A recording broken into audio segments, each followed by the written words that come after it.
We're live. Good morning, good afternoon, good evening, everybody. I hope you can all hear me okay. In fact, this is actually a good opportunity to do a sound check. So if you can hear me, can you please just let me know in the chat here on Crowdcast whether the audio and the visual is okay. Thank you, Eric. That's good to know. Okay, excellent. Well, listen, thanks for joining the show. We're talking about how to detect candidate fraud in remote interviews.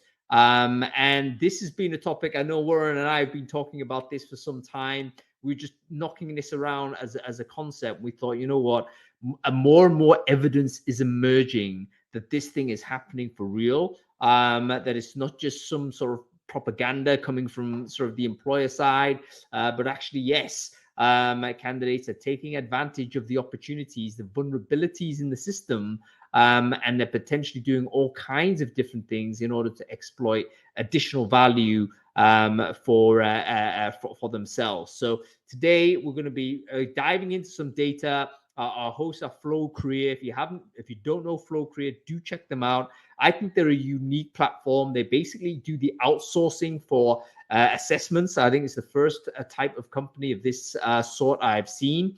But by the nature of what they do, they have been able to come across, they process so many candidates through their interviewing system. They're able to give us some commentary as to what is or not considered to be a potential red flag when candidates go through their interviews. It's going to be really exciting to hear from Warren and Tulsi and from other people as well that would like to get involved. Okay, so listen, folks, this is a kind of a collaborative conversation. We're going to be on screen. However, please do let us know what your experiences are in the chat. I'd love to know what kind of candidate fraud that you've seen in your process. Have you seen candidates that are pretending to be someone who they're not? Have you seen candidates that are actually working multi-job? Have you seen candidates that are potentially getting help in a technical assessment as they're live doing that assessment? Let me know what kinds of fraud that you suspect and why you suspect it. It'd be useful for us to collect together as much information as we can in order so that we can identify the best candidates, make sure the wrong candidates don't get the job, and in fact, effectively take the job away from someone more deserving. Anyway, listen, let me introduce a sort of good friend of mine now. It is Warren Sukanek. Warren from Flow Career. Why don't you quickly introduce yourself? Who are you? What it is you do? Sure. Hi, Hung. Nice to meet you, everyone, and thanks for joining us. I'm Warren Sukanek, VP of Marketing at Flow Career, and at Flow Career, I've been at Flow Career since the beginning of the year when we launched here in the U.S. As Hung described, and some of you maybe didn't know. Flow Career has been in the interview as a service business for the last about 6 years. We really help companies who are building out their technical teams. And we do that with a platform that really enables us to combine live video interviews with technical assessments. And we do it in a manner that is unbiased, skills-based, and really seeks to find the best candidates by doing that. And we utilize a team of over 4,000 global interview experts, software developers, typically with about 10 or more years of experience, and we call them Flow experts. And hopefully we'll have a Flow expert, our lead Flow expert, joining us shortly. And in addition to that, as a result of this process, we perform approximately 20,000 or so interviews a month globally. And in doing so, throughout the process, we've noticed, that there's quite a lot of candidates who are looking to gain an edge, and we'll talk about some of the reasons why, et cetera, utilizing some, let's just call them questionable or deceptive tactics.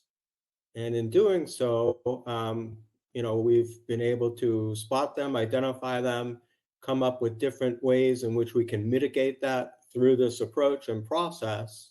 But we've seen that percentage of candidates who are really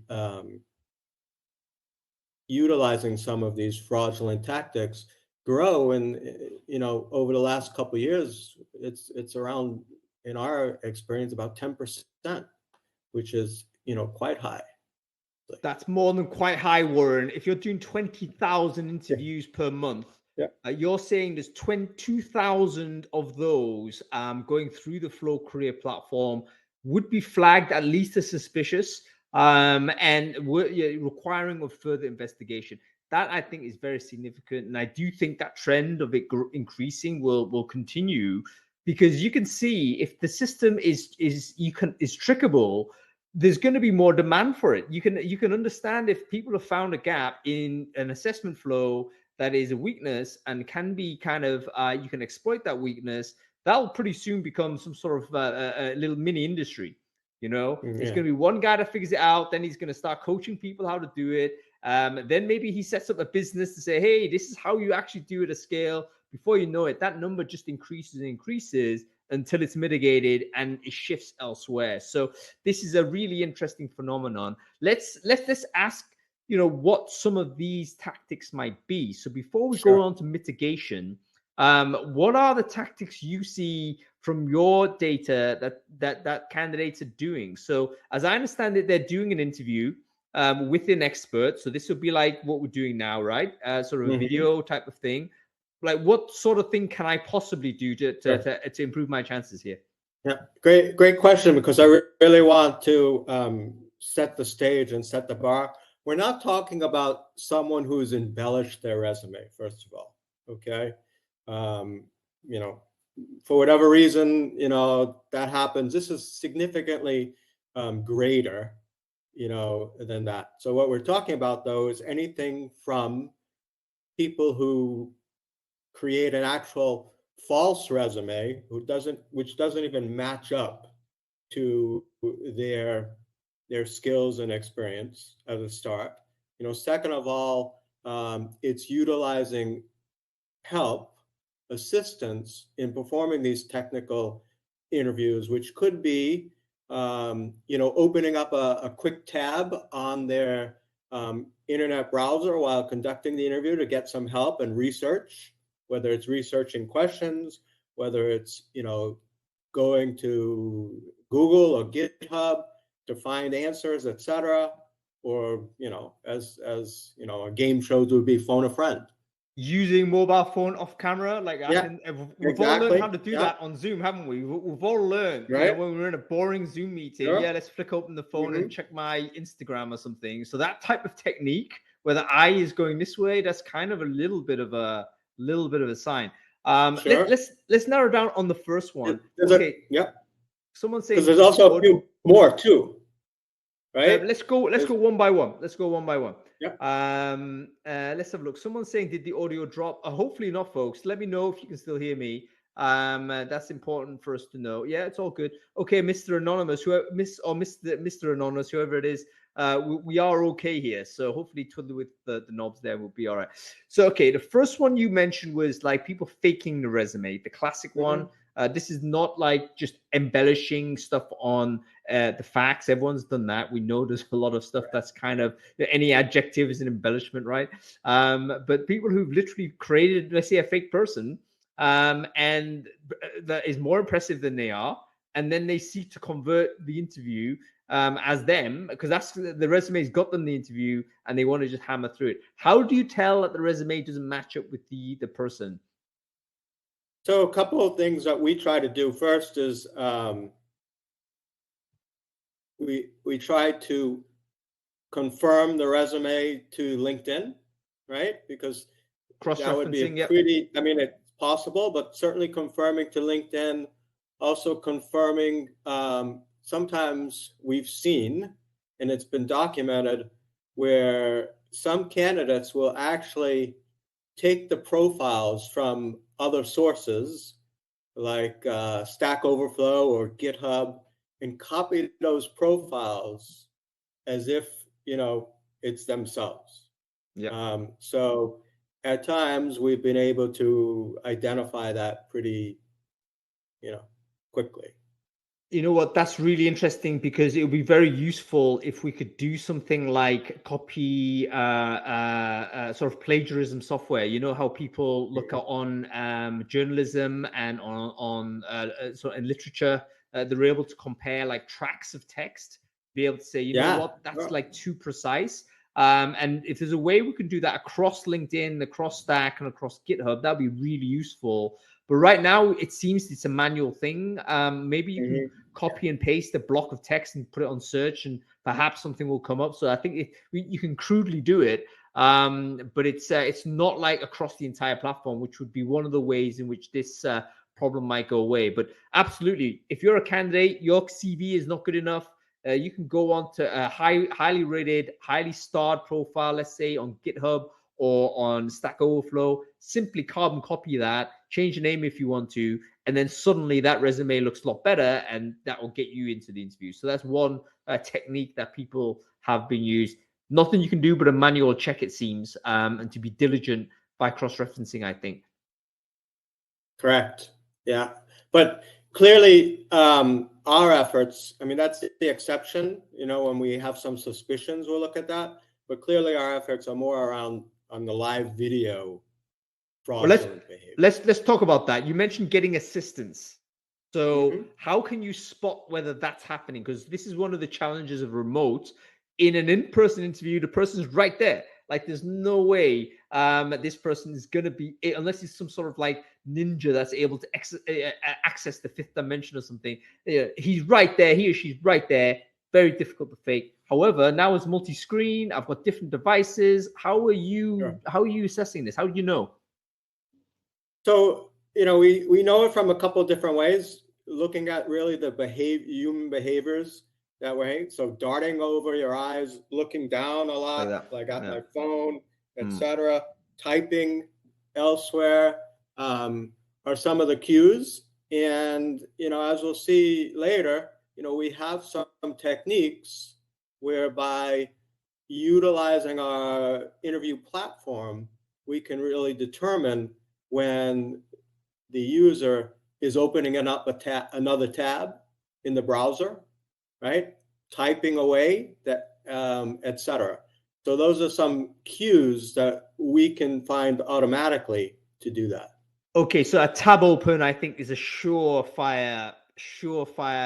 There's no reason to do that if you're having an interview and you're trying to answer a technical question. If you're opening a tab surreptitiously, I think that's a strong signal. I still think people are going to try and do it on phone though, because you can do it off platform and you don't have to type. So that's also a method. And by the way, folks, talking about fraud, I don't know whether anybody here is a chess fan or follows the world of elite chess. But I've been playing a lot of chess recently, and one of the biggest scandals, maybe the biggest scandal ever, has been exactly this type of cheating, where a young chess player, a guy called Hans Niemann, defeated the world's greatest champion, Magnus Carlsen, in such a manner that everyone thought that was impossible.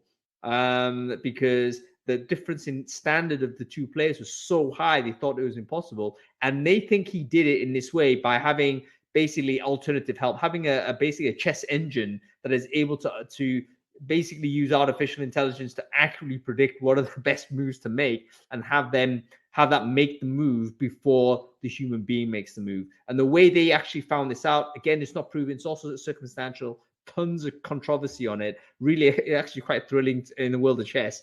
But the way they found it out, or one of the circumstantial evidences is that the so-called cheater can't explain the move. So when they later qualified it, can you review why you did this? Like apparently the answers were very weak, because the person might well have just been copying what the engine was telling them to do. So some things, it's all going to be pretty circumstantial, but they can give you a flag and help you make a decision. Okay.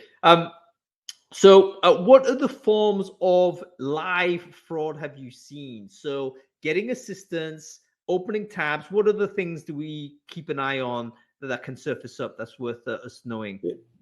The other element, which is probably the largest, are using some sort of proxy help, right, to answer the questions.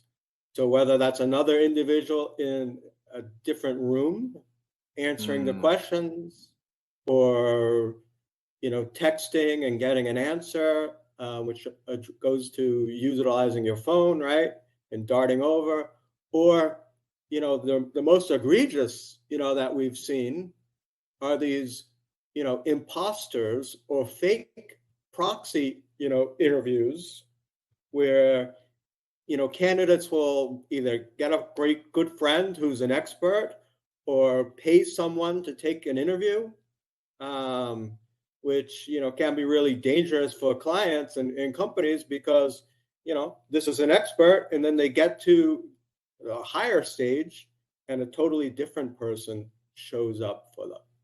Well, back in the day, it was someone who showed up to work and you could validate, verify it then. But now in the world of remote, how in fact are you to know? So this is a really, really dangerous, and this is one of the vulnerabilities of remote assessment. I've set up an interview. I've never laid eyes on this person. Person looks great on CV, resume, whatnot. Person logs on. Guess what? I'm not going to make huge judgments in terms of how they appear. It could well be this is the person, right? And then suddenly, but that person is actually a paid imposter to convert the interview. The real person who's going to be getting the job will be his cousin or somebody else that is less qualified. So how do you mitigate against that? I mean, you've exposed the example. What's the mitigation technique?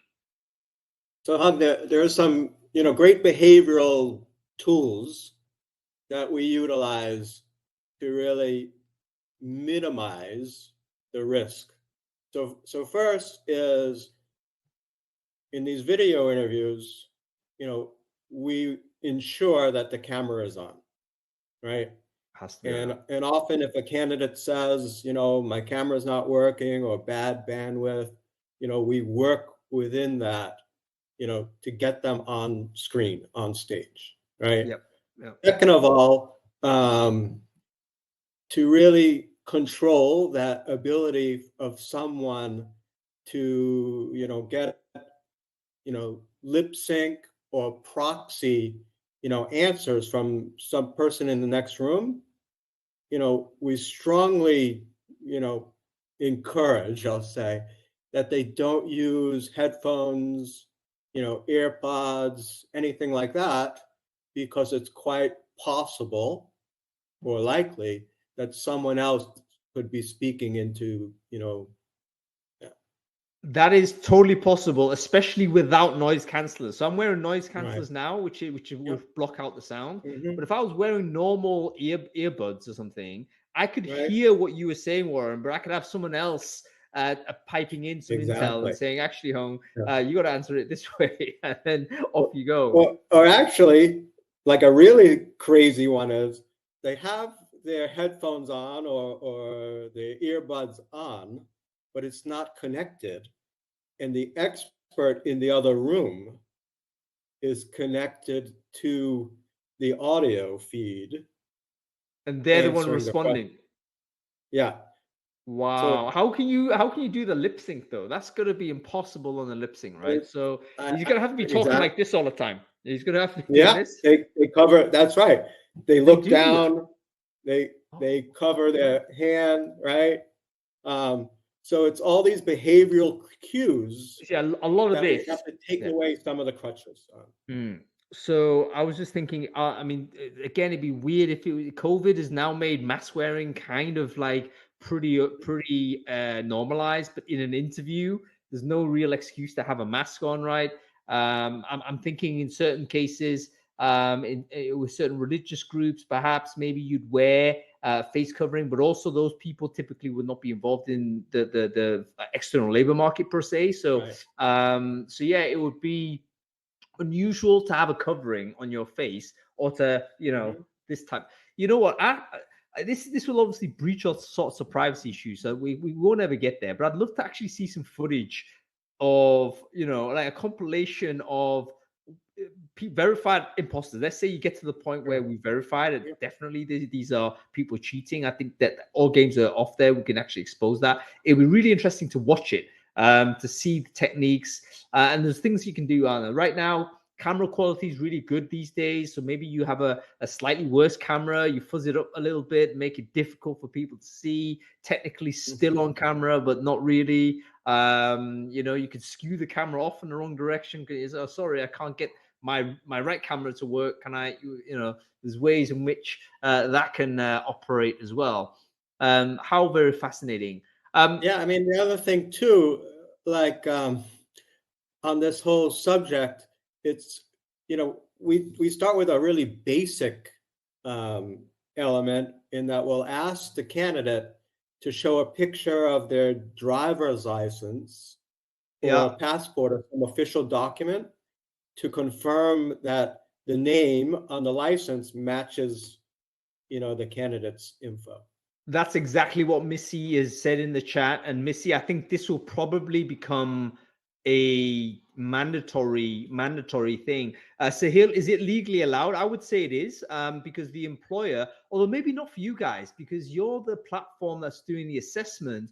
In the UK, at least, the employer has the responsibility to verify ID. So at some point, the employer is entitled to ask that question, whether a platform that's a third-party platform is able to take on that responsibility. I don't know. Maybe this goes jurisdiction to jurisdiction. Well, good point. I mean, I think every country is different, but it's typically a part of our client agreement that we're able to ask those questions. And one thing I want to go back to, you asked about putting together some video clips of, catching candidates in the act. I think that's great. I'm going to try to do that. However, I have to say that even though we may have caught candidates, cheating or fraudulently, we still have to respect their privacy. So blank them out. The ability to share some of that stuff may be rather limited. What I'd love to see, I mean, I think we can all agree now, we don't want to ruin people's lives, even if they have been fraudulent in this way. But just the techniques would be just, I think, valuable for the community to witness. If the names can go, that obviously the face can mask or whatever, even the voice modulation. But it'd be good to just see what the behavior might be. And yeah, it'd be very interesting. So Hill, I think you're right. It's going to be jurisdiction to jurisdiction. But at the same time, I think it's a powerful service for an assessment platform to be able to offer it. To say, here's the contract. Will give us the waiver to be able to ask for the data, maybe on the candidates as they come in. You can sort of ask for verified ID. I think at some point that needs to be asked for in any case by law, just to avoid sort of fraudulent sort of activity. So I believe you should be able to get away with it, and in fact, it would be endorsed. But like I say, you got to check. You got to check at every level. Let's talk about sort of the types of roles where you see. I mean, at Flow Korea, generally more tech hiring, is that right? So would it be fair to, so we can't really have a broad range to talk about? It's generally people who are software developers, people who designing software, etc. That's the demographic you're talking about. Is that right?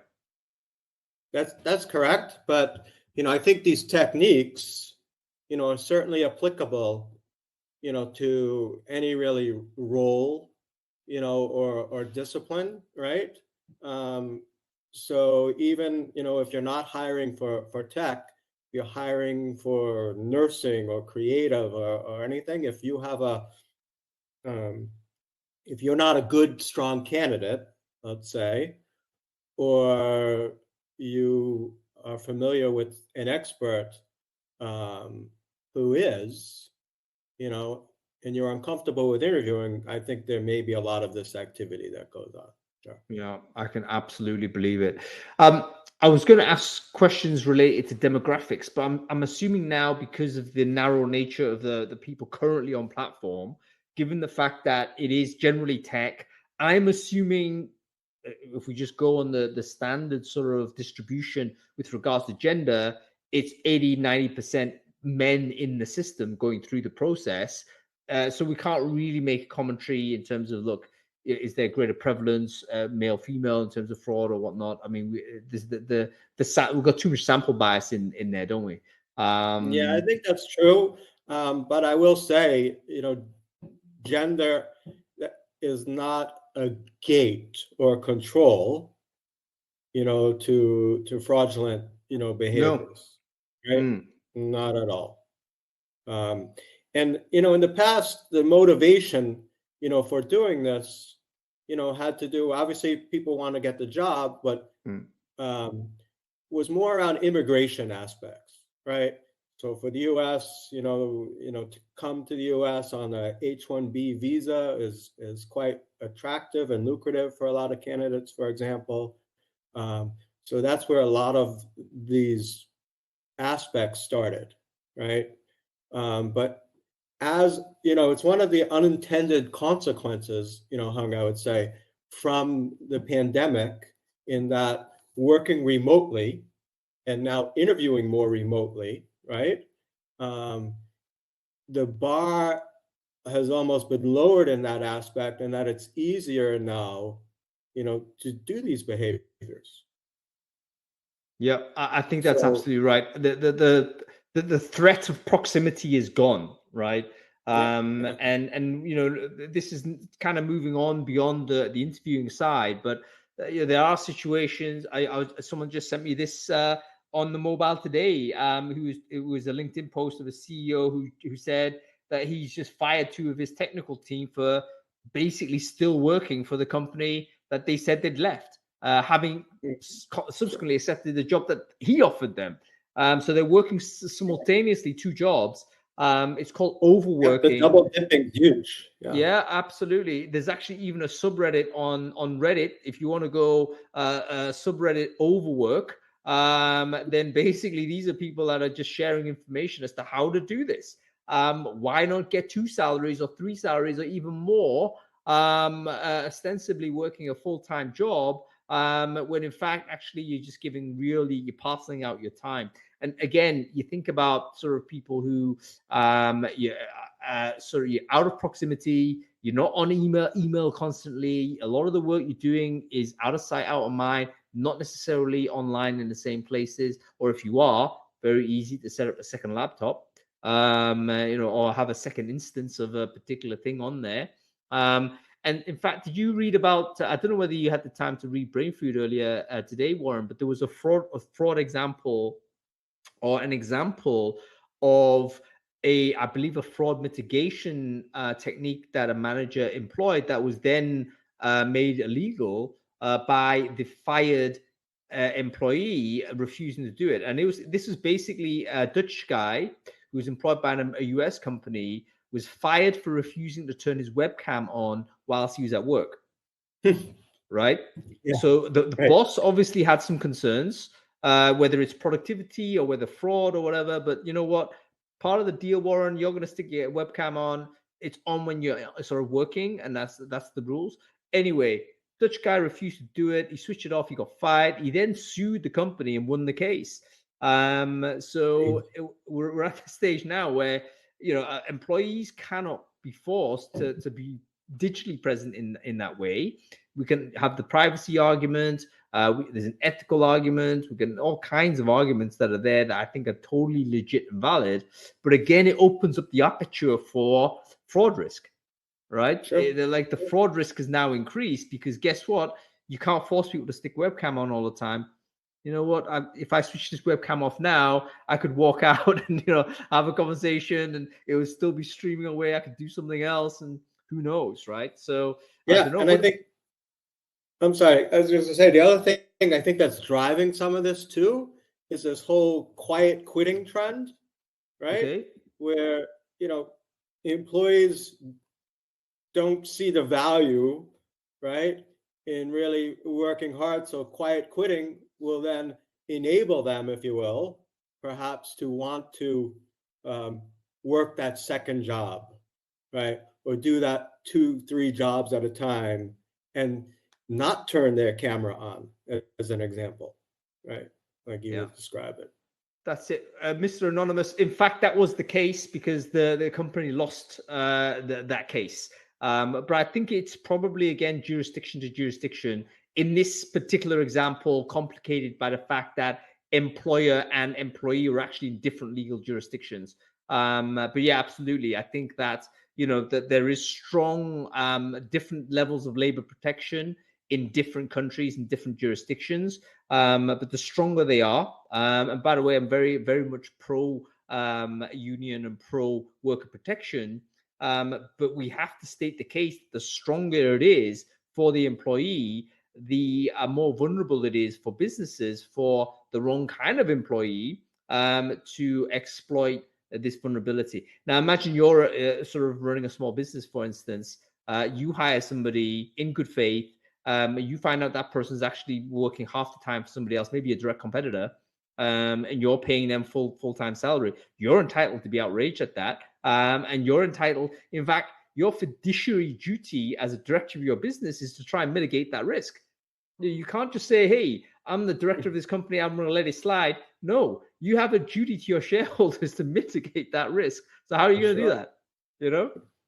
Yeah, definitely. So, Warren, how much do you think that the increase of candidate fraud, and in fact that bleeds into employee fraud going forward as well, how much do you think that will, as this increases, if we think it's going to increase, as people become more aware of the opportunities that we can exploit, how much do you think this will kind of help the bosses in the argument of moving back to the office? Because there's this boss and employee tension. I think it's like right now evens in terms of where we're at with it. But if we start seeing more prominent fraud cases, I wonder whether the argument will swing back to the employer side. Yeah, most definitely. I think so. I mean, clearly, companies have tied up a lot of their equity, into offices, and big leases, and want to see, those buildings full, right? And certainly any kind of behaviors that they feel, reduces their trust in employees, right? Definitely will push that strong motivation to get them back in the office, unfortunately. I think also the sort of the more this become, and it's a juicy story, right? Like everyone, it is a bit sensational, and it's juicy. We like to read about it. We're all thinking, "Wow, can you believe this?" So we can imagine that the media will amplify what may be an increasing trend, but the media is going to blow it up into a much sort of larger conversational piece. And once that gets into the public discourse, then you can imagine that the bosses will find, okay, now is the time to put the hammer down and say back to the office. Juliet, just to answer your question on this, different ways, different jurisdictions, but there's a really interesting story and I think I put it in the newsletter today, about Equifax, who have some sort of product called a work number or something, which they sell to companies to try and figure out exactly, what the payroll side is going on. But they use this service for 2.5 million workers, and actually they tested it on their own employee base and discovered about half a dozen of their own employees at Equifax are actually working for other people, for other companies, and they then fired them. So there's ways and means. It's tied to payroll is the main thing.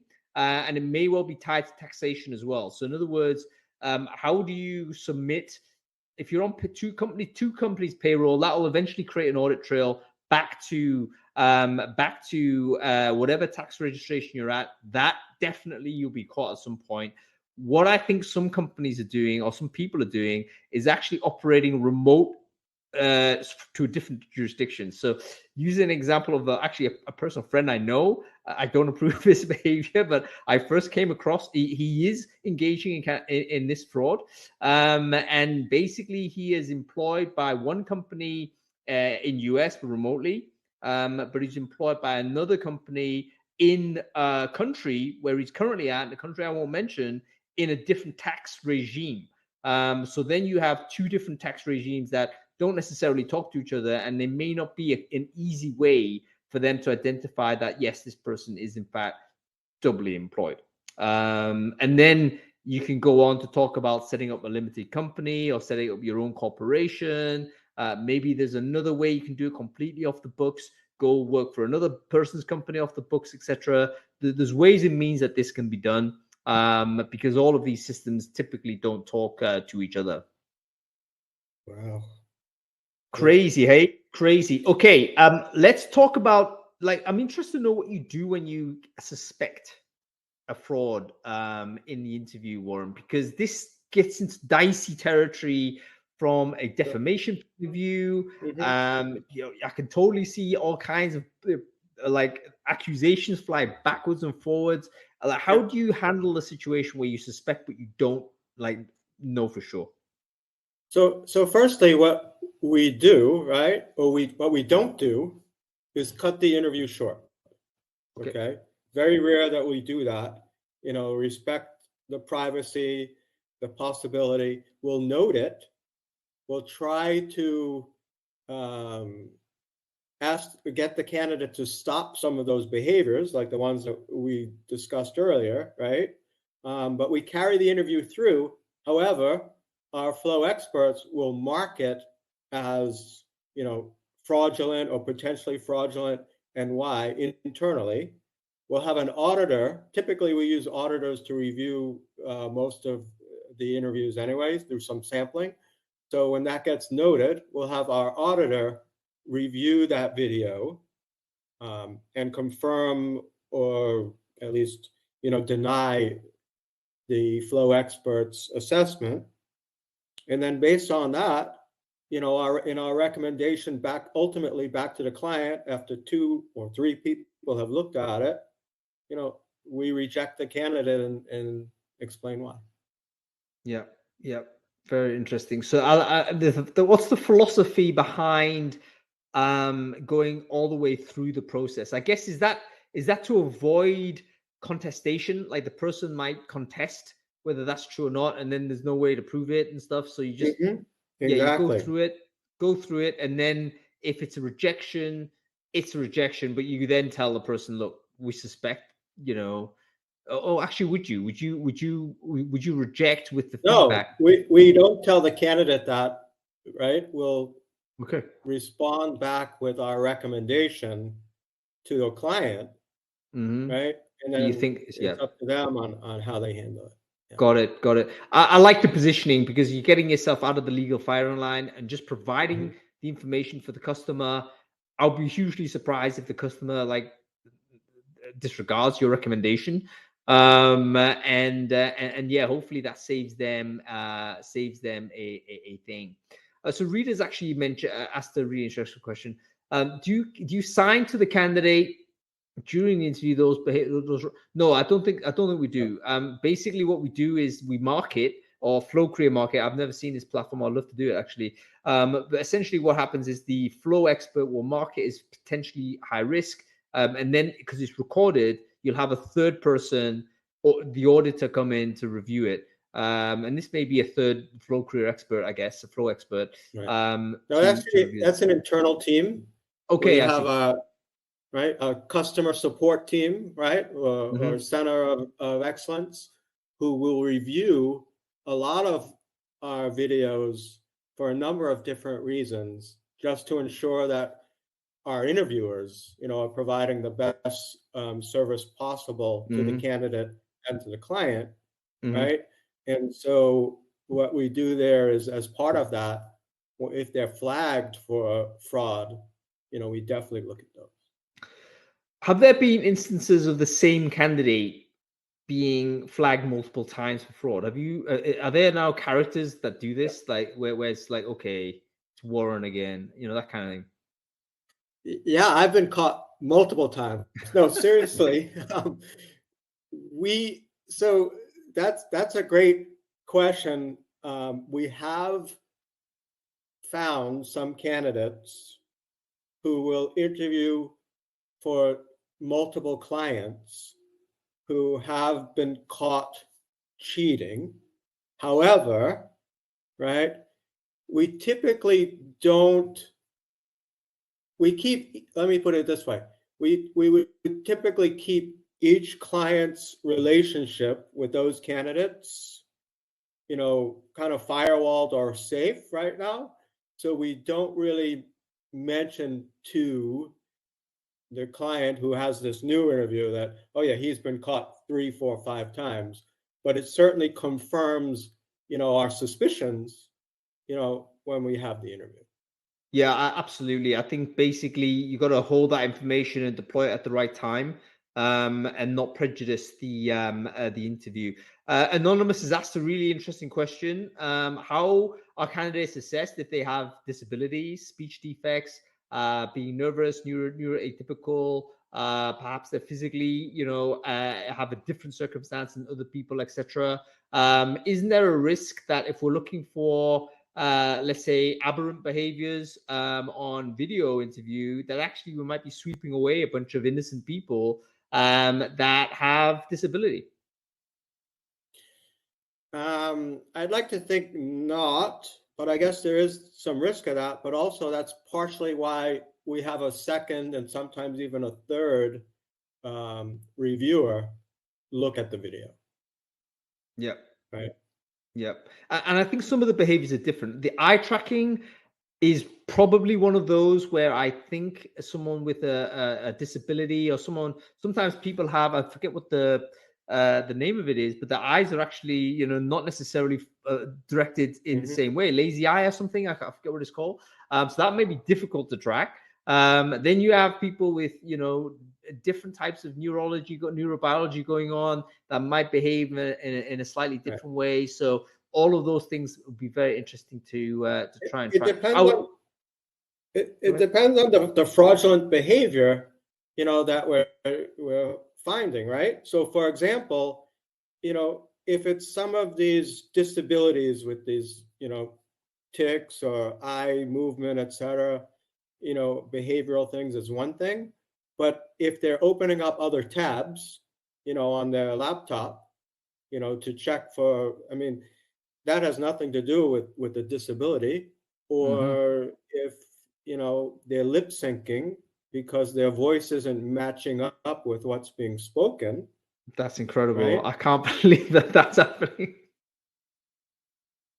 But So yeah, you know what? What's interesting is that with buffering and time lags and stuff like that, I wonder whether you can sort of get away with it, a little bit. But it must be quite comedic in some way mhm, because it's yeah, yeah. it's got to be very obvious, right? Um, Yeah, crazy stuff. Okay. What else do we need to talk about? W- for people who do not have access to Flow Career, okay. Lots of people here. In fact, you let me know, folks. In fact, I don't need to ask the question. Everyone who's watching this right now has conducted a video interview with a candidate from a remote place. We've all done remote assessments. So what would you say for a person without access to Flow Career? What kind of behaviors we need to look out for, particularly, and how do we address it if we catch them? Is there a quick bullet point you could give us? Yeah, sure. That's a great question. And I think, there'll be like a simple checklist, like some of the things that I mentioned earlier is, That'd be great. really enforce the camera is on, right? No headphones, earbuds. Try as legally possible to really verify identity, right? And then clearly on those interviews, if you see, the voice, what is not matching up, you know, with the audio, aside from, any kind of, say, bandwidth issues, you need to question it at least, right? And ask or if, you hear different pitch changes. If, if the candidate is female, but you hear a deep male voice from time to time, you might want to, I mean, that's obvious, right? But you might want to, ask some questions about that. You know what? It's just occurred. I'm using a mic now, but I could easily have someone sitting off camera, but really close to me, and that Mhm. person could be listening in, and the mic would you'd hear that person absolutely perfectly sound, and all I've got to do is mouth my way through it a little Right. bit, and maybe there's some sort of way to get through that. Yeah, I think that I mean, checklist is you going to be could be super. a professional Milli Vanilli type, right? To show my age, right? To really match up the voice to the lip movements. Yeah, and maybe you get better at it over time. You know, it could be if this is something that you habitually do, or presumably, you've gone through a few interviews. The reason why you might actually commit some fraud is because you've gone through some interviews and not succeeded. So you may be actually a very experienced job seeker that's just tried to get through these interviews. Therefore, presumably your skill set of fraud will improve the more you do it. So yeah, that's absolutely crazy. Folks, some of you have been asking questions in the chat, which is great. But we want to kind of make sure everyone that does have questions is able to ask them. So I don't know whether there's an ask a question function somewhere at the bottom of the screen. I think there is.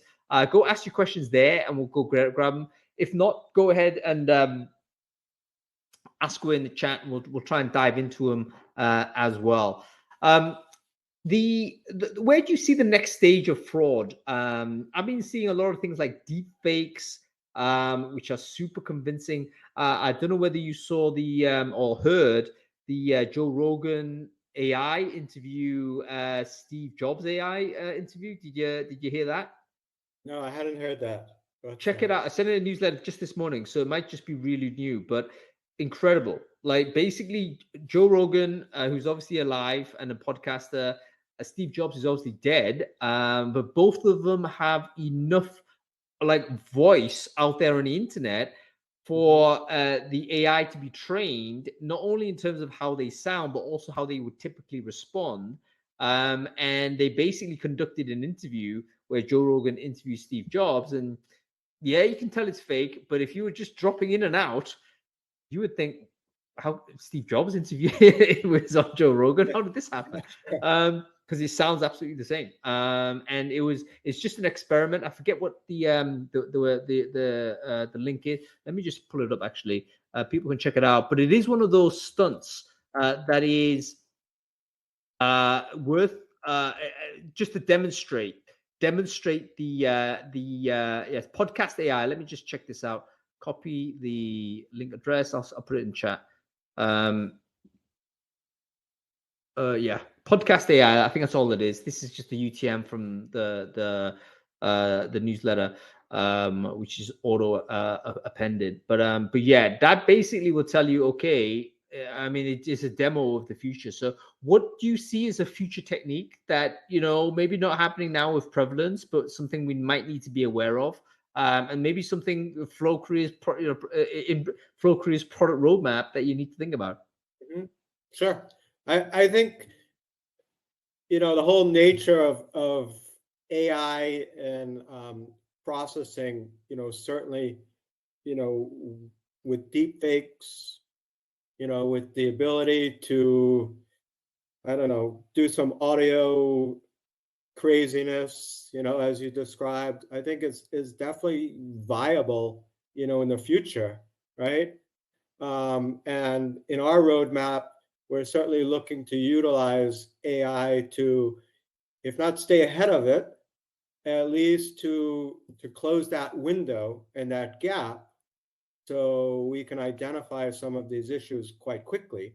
But the interesting thing, I think, Hung, is that, if there's a will, there's a way, and scamsters or people who want to really bend the system, will find a way that you have to always, keep chasing after, to manage and control.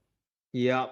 By the way, on the AI side, it's probably the deep fake is one of the ways in which you might get over the fake. Is the ID issue, right? So let's say I've faked a candidate. I've just literally took his or her details. The face is there, no one's going to be able to check the voice. So yeah, maybe that's the way. There is a technique apparently to spot a deep fake, and that's to get the person to look sideways like that. Huh. And I think I put that in the newsletter. If not, it will appear next week, because I'm on this, man. I'm totally on this. This is my little hobby now, try and figure out the techniques. But apparently turning off center will actually create some discombobulation, because the AI, I think, is just trained to face this way.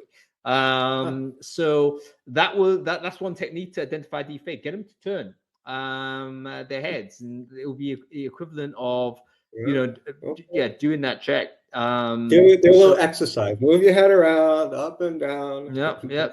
Thing is, all of these things sound crazy, but they're going to happen, right? I mean, whether we explicitly say that this is what it's there for, or we'll implicitly insert it as some sort of ritual, it will be there to try and verify whether this person is what they say they are. And Sahil's actually put in a really interesting, and I think a more common example we haven't even touched, but people who are lying about location. Mm-hmm.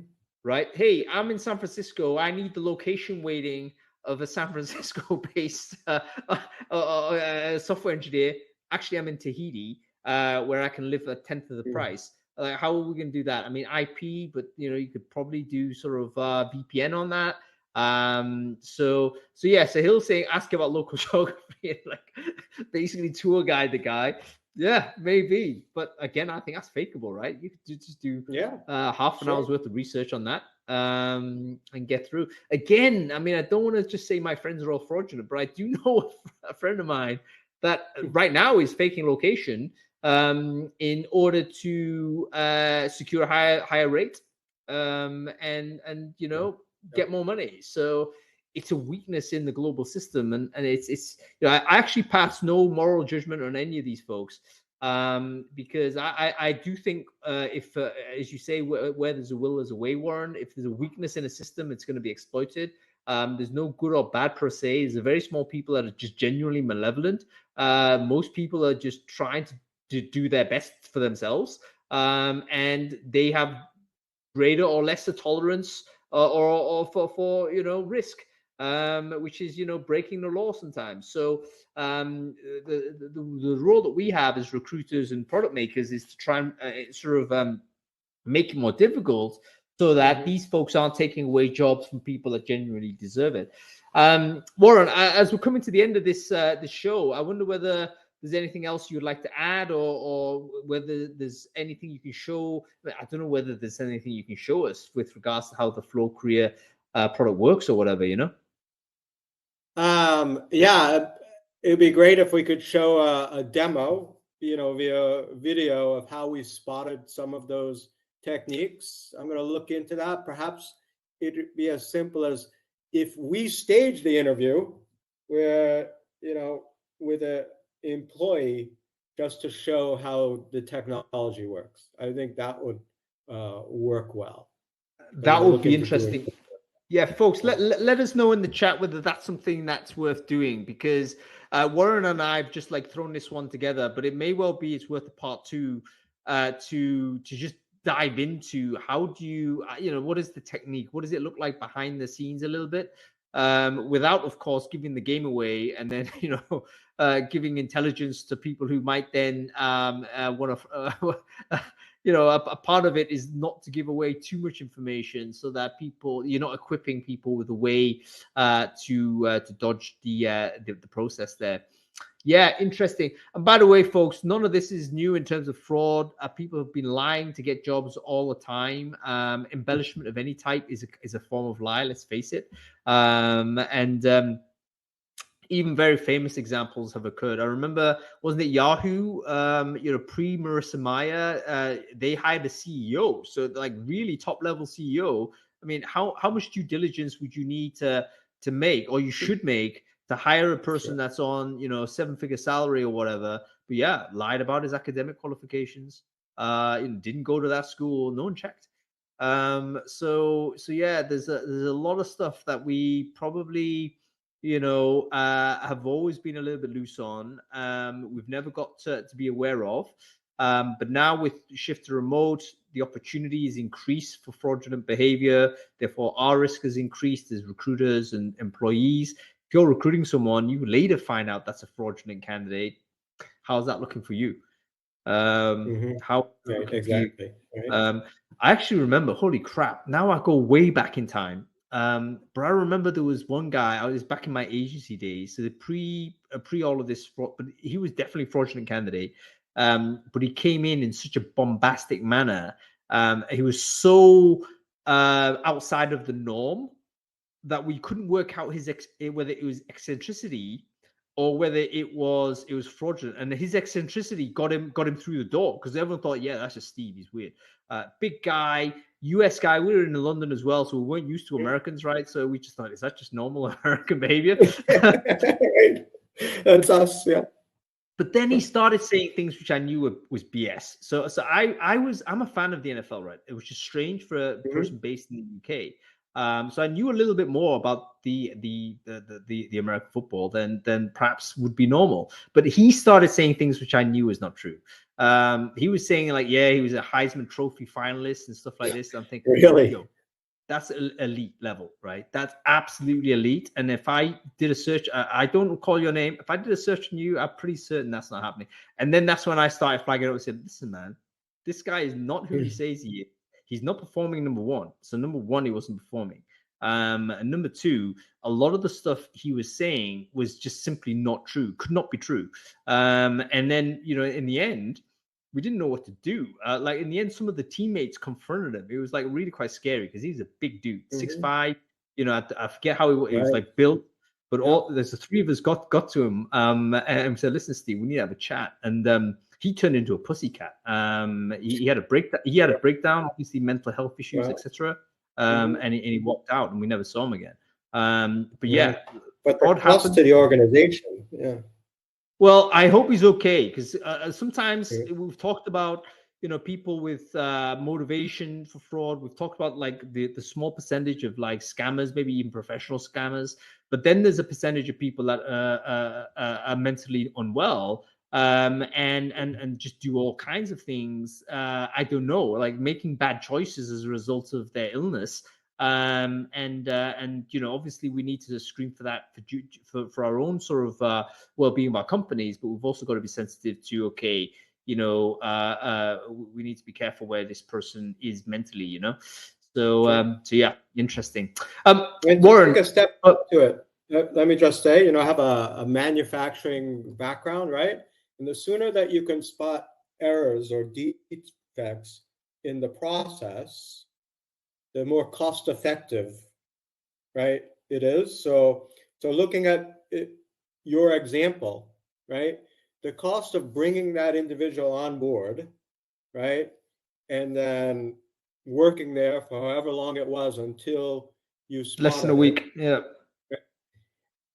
etc., is much more costly than by some of the things that we do to try to weed them out up front. Right? Yeah. And then get the best candidate.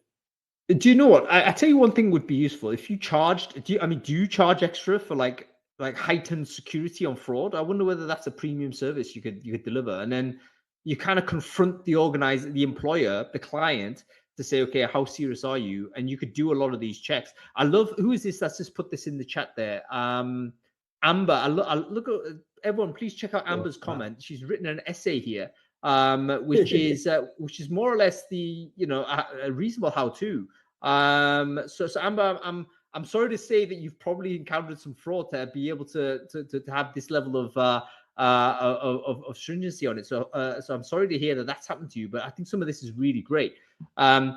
It seems to me that there may be some sort of like scoring system that you could utilize to start thinking, you know what, if one thing, okay, let it go. Another thing adds on top of that, maybe that's an issue there. A third thing increases the risk even further.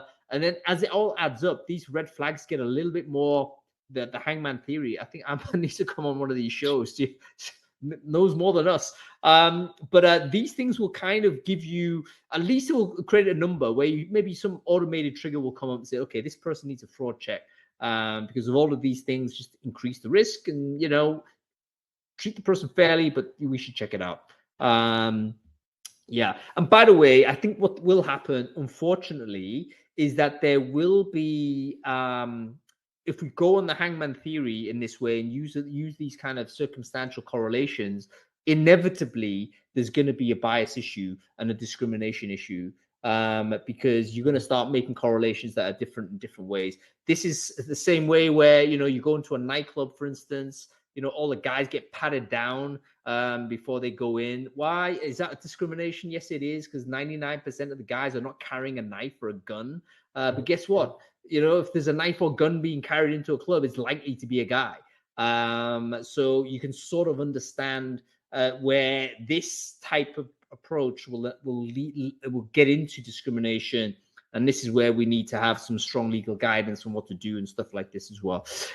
Warren, I think we're coming to the end of the show here. So I wonder whether, you got anything more to say or to show us, or whether we should think about, round 2 on this. Yeah, I think in the interest of everyone's time, I really appreciated the questions, etc. And I like the idea of let's do a round 2 where we can show specific video examples, some details with some checklists. I'll incorporate some of the great feedback that Amber and others have submitted, and let's do it. That'd be great. That's amazing, so folks. Let us basically, what's going to happen, we'll do a round 2 on this. Warren will send you the invite to that. And it will be a run through of how Flow Career works. Maybe we'll get some flow experts on as well that can give us some training. I would say if someone's done 1,000 interviews on engineers, I would like to hear from that person. Then yeah, that might be a very good thing to do. Okay, folks, I think that's about it. Warren, let me know when you want to do it. I'd love to take part in the second one. Sure, sounds great, Hung. Thanks so much for joining me today. It was great. All right. Take care.